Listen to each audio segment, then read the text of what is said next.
Bitcoin was supposed to be digital gold, but now it's hosting NFTs on the base layer, not on Ethereum, on Bitcoin.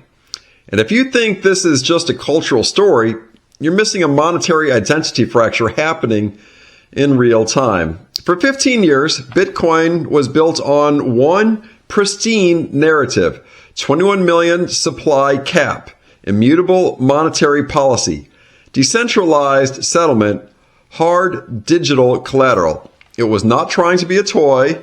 It was not trying to be a creative platform. It was positioning itself against gold. And that positioning attracted serious capital, family offices, macro funds, treasury aficionados, because simplicity sells in monetary assets. Then came the Ordinals. In 2003, Casey Rodarmore launched Ordinals. The mechanism: number every Satoshi, allow data inscriptions, create unique digital artifacts on Bitcoin itself. Translation: the world's most conservative monetary network just became a host for collectibles, and gold advocates didn't hesitate. They called it mission drift. And here's why this matters beyond internet culture. Institutional capital allocates to narratives it can underwrite. Gold narrative is simple: scarcity enforced by physics, central bank reserve asset, 5,000-year track record. Bitcoin's institutional pitch was scarcity enforced by code, transparent issuance schedule, fixed terminal supply. But then you add the NFTs to that story. Does that make the monetary case stronger or noisier? Because institutional money hates noise.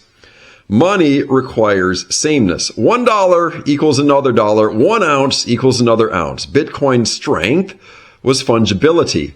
But if certain sats, early block sats, inscribed sats, rare sats, trade at premiums, economically, you've introduced tiers. Yes, the Bitcoin blockchain treats them equally at protocol level, but markets don't price at protocol level. Markets price at perception level.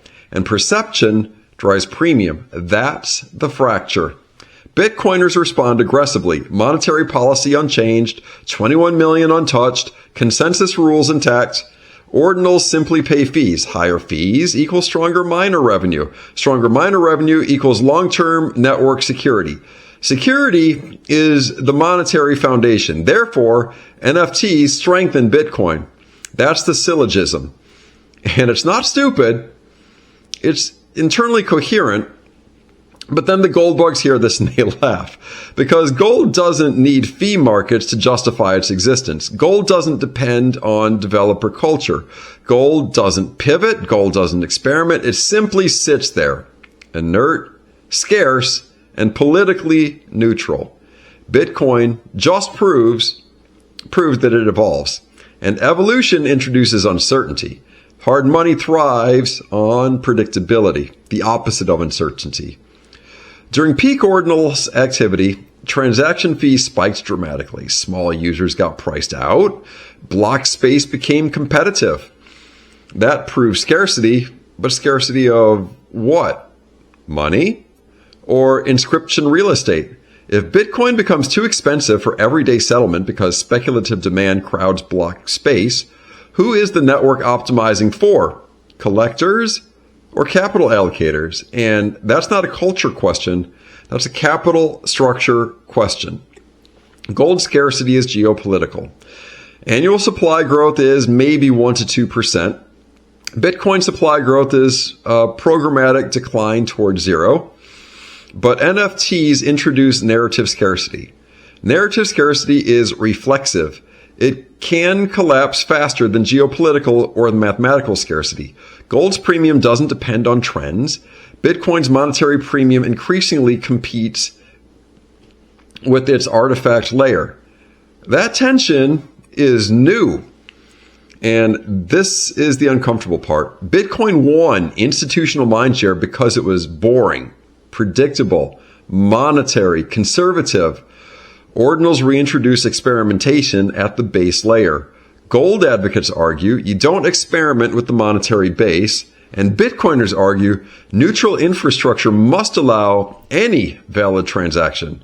Both positions are logically defensible, but they imply different futures. So zoom out. Global debt expands. Currency debasement continues. Hard assets gain relevance. Gold benefits from central bank accumulation. Bitcoin benefits from sovereign neutral settlement appeal. If Bitcoin becomes broader digital property infrastructure, it may capture more use cases. More use cases means more demand for block space. More demand means a stronger fee market. A stronger fee market means stronger long-term security, but broader identity may dilute monetary clarity. Clarity drives institutional scale, and ambiguity slows it. Gold represents historical permanence. Bitcoin represents engineered permanence. NFTs represent programmable optionality layered on engineered permanence. Optionality increases surface area. Surface area increases adoption potential. It also increases narrative complexity. The question isn't whether NFTs ruin Bitcoin. The question is, does Bitcoin remain pristine collateral or evolve into something structurally broader? And if it becomes broader, does that absorb gold's monetary premium or fracture Bitcoin's own? The hard money war isn't over. It's just escalated. Gold is static. Bitcoin adapts. Adaptability built its rise. But in monetary systems, adaptability can look like instability. The market will decide which trait commands the higher premium, and that decision won't be ideological. It will be capital weighted.